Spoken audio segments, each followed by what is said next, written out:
terbaik. Saya ambil dua-duanya. Optik Melawai, when you expect the very best. Industri tekstil Indonesia harus bergelut melawan ribuan ton produk impor pakaian bekas atau thrifting. Kementerian UMKM mencatat pada tahun 2021, kuota impor pakaian thrifting hanya 7 ton. Namun pada 2024 meningkat tajam menjadi 3.600 ton. Sementara di tahun 2025 hingga bulan Agustus tercatat impor thrifting mencapai 1.800 ton. Menteri Keuangan Purbaya Yudi Sadewa pun diminta untuk konsisten menghentikan masuknya barang thrifting melalui bea cukai. Saya berterima kasih sama Menteri Keuangan karena ini kan urusannya dari hulu sampai hilir, Mas. Hulunya itu ada di Kementerian Keuangan karena alur barang masuk itu di sana. Yaitu jadi sekarang tinggal kita butuh konsistensi aparatur di bea cukai untuk menyetop dulu di situ, baru nanti di tengah-tengahnya tugas kami. Sekarang ini semua tugas Kementerian UMKM untuk mendorong substitusi produknya serta memanggil, mengkonsolidasikan, mengatur e-commerce yang menjual produk-produk itu. Saat ini sejumlah e-commerce sudah menutup dan memblokir penjualan barang-barang thrifting. Nantinya penjualan baju bekas boleh dilakukan jika yang dijual adalah barang-barang UMKM. Tim Liputan iNews melaporkan. Pemirsa, dukung program Presiden Prabowo Bangun Ekonomi Daerah, Menkomdigi resmikan 92 kantor cabang pelayanan pos universal. 92 kantor cabang pelayanan pos universal baru terbesar di seluruh Indonesia, salah satunya di Medan, Sumatera Utara. Peresmiannya dihadiri langsung oleh Menteri Komunikasi dan Digital Mutia Hafid. Menkomdigi Mutia Hafid mengungkapkan langkah ini merupakan bagian dari komitmen pemerintah untuk memperluas akses layanan pos dan logistik nasional. Kenapa kantor pos yang kita pilih juga adalah untuk melihat bahwa awal muasal cara kita berkomunikasi, cara kita mengirim pesan adalah melalui pos. Jadi ketika kita sekarang banyak sekali bicara digitalisasi, agar kita tidak lupa juga pada fondasi sejarah bagaimana perkembangan komunikasi. Indonesia dengan keragaman budaya, agama dan suku bangsa menjadi teladan bagi negara-negara di dunia. Indonesia pun tekankan untuk terus berperan aktif dalam menjaga perdamaian dunia.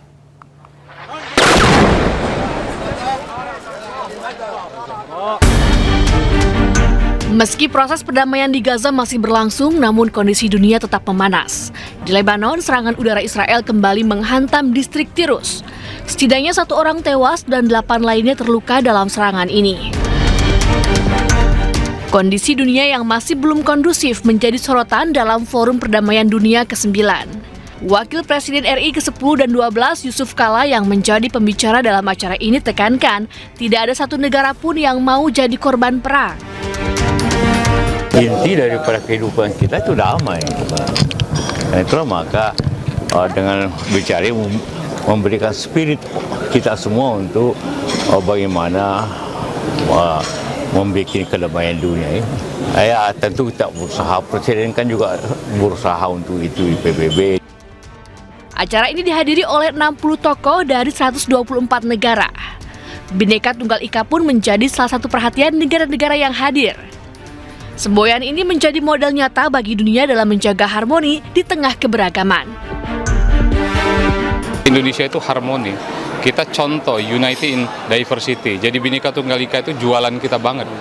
Kenapa? Karena memang faktanya tidak banyak. Bahkan mungkin satu-satunya saya bisa mengklaim. Saya baca sejarah berkunjung ke banyak negara, tidak ada negara yang seunik Indonesia. Bisa pasca ledakan di Semen Negeri 72 Jakarta, Presiden Prabowo Subianto bakal memperketat aturan game online pada anak. Salah satu game yang menjadi perhatian khusus adalah PUBG, penggunaannya pun bakal dibatasi. Di bawah kenapa tuh? Sumpah.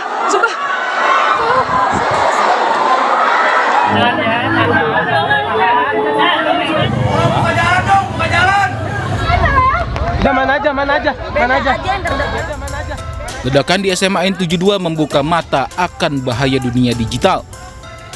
Pemerintah pun siapkan sejumlah aturan, salah satunya dengan membatasi game online. Salah satu game yang jadi sorotan adalah game PUBG. Game ini dianggap berbahaya karena menunjukkan dengan detail tipe-tipe senjata. Tak hanya itu, game yang seharusnya masuk untuk kategori usia 18 tahun ke atas ini ternyata banyak dimainkan oleh anak-anak. Misalnya contoh PUBG gitu, misalnya contoh itu kan di situ juga mungkin kita berpikirnya mungkin ada pembatasan-pembatasan ya, karena di situ kan jenis-jenis senjata juga mudah sekali untuk dipelajari. Lebih berbahaya lagi ini kan secara psikologis terbiasa yang melakukan yang namanya kekerasan itu sebagai sesuatu yang mungkin menjadi biasa aja gitu. Selain Indonesia, sejumlah negara sudah lebih dulu melarang game PUBG. India menjadi negara pertama yang melarang PUBG pada 2020 lalu. Kini game PUBG boleh dimainkan, namun di bawah pengawasan langsung pemerintah. Nepal dan Yordania juga melarang PUBG. Versi global PUBG juga dilarang di Cina, namun game serupa diluncurkan sesuai dengan regulasi domestik Cina. Terakhir ada negara Pakistan yang sempat melarang PUBG.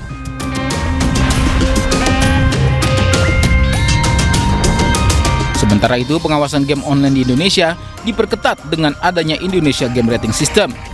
Semua game yang masuk ke Indonesia dikelompokkan sesuai usia dan mulai berlaku tahun 2026. Sistem rating ini diharapkan bisa menjadi solusi dari bahaya mengintai di game online, salah satunya kekerasan pada dunia anak. Ya, rencana penyederhanaan mata uang atau redenominasi rupiah terus digodok oleh pemerintah. Namun pelaksanaannya menunggu kondisi dunia stabil lantaran penerapannya bisa memicu inflasi.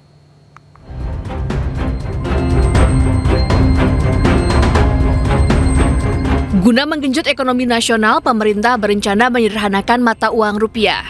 Kebijakan yang dibuat oleh Menteri Keuangan Purbaya Yudisadewa ini dikenal dengan kebijakan mengubah Rp1.000 menjadi Rp1. Rencana ini tertuang dalam Peraturan Menteri Keuangan tentang Rencana Strategis Kementerian Keuangan tahun 2025-2029. Namun penerapannya masih dikaji, lantaran bila tidak hati-hati bisa berdampak inflasi. Ya, kita belum bahas, tapi tentu nantilah kita belum bahas. Tapi nanti dampaknya ke inflasi gimana Pak? Akan naik? Pasti akan berdampak. Sementara itu, Bank Indonesia memastikan bahwa proses redenominasi akan dilakukan secara hati-hati dan melalui koordinasi erat antara Bank Indonesia, pemerintah, dan seluruh pemangku kepentingan terkait.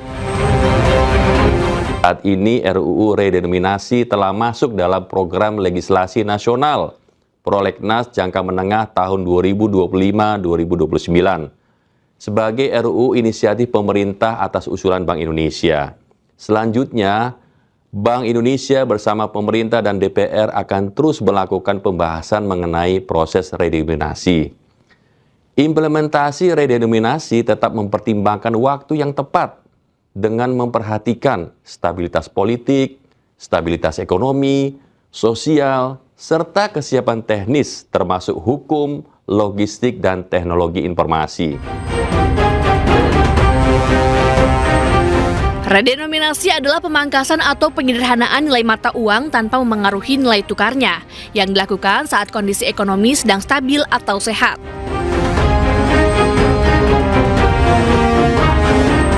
Contohnya, uang pecahan Rp1.000 diubah menjadi Rp1. Saat ini, redenominasi masuk dalam Prolegnas DPR RI dan akan segera dibahas dengan kementerian terkait.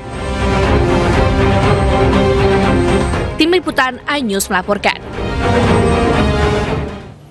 Pemirsa, Komisi Pemberantasan Korupsi menggeledah kantor Gubernur Riau Senin siang. Usai penggeledahan yang berlangsung selama 5 jam, penyidik KPK membawa Sekretaris Daerah Riau Syahrial Abdi dan Kabak Protokol Riau Raja Faisal.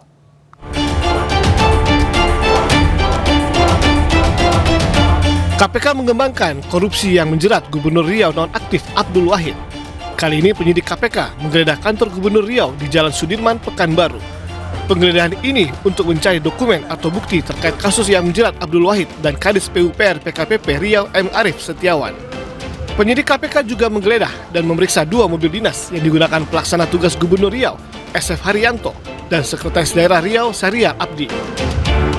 Jadi datang ke sini ada yang data-data yang mau diminta.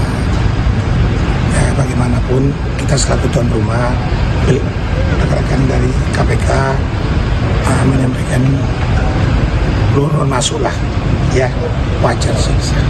Ya, masuk ke sini, masuk semua udah. Itu aja, cita-cita aja. Selain membawa sejumlah dokumen, penyidik KPK juga membawa serta Sekretaris Daerah Syariah Abdi dan Kabak Protokol Raja Faisal. Dari Pekanbaru Riau, Indra Yoserizal, iNews melaporkan. Terbaik, saya ambil dua-duanya. Optik Melawai.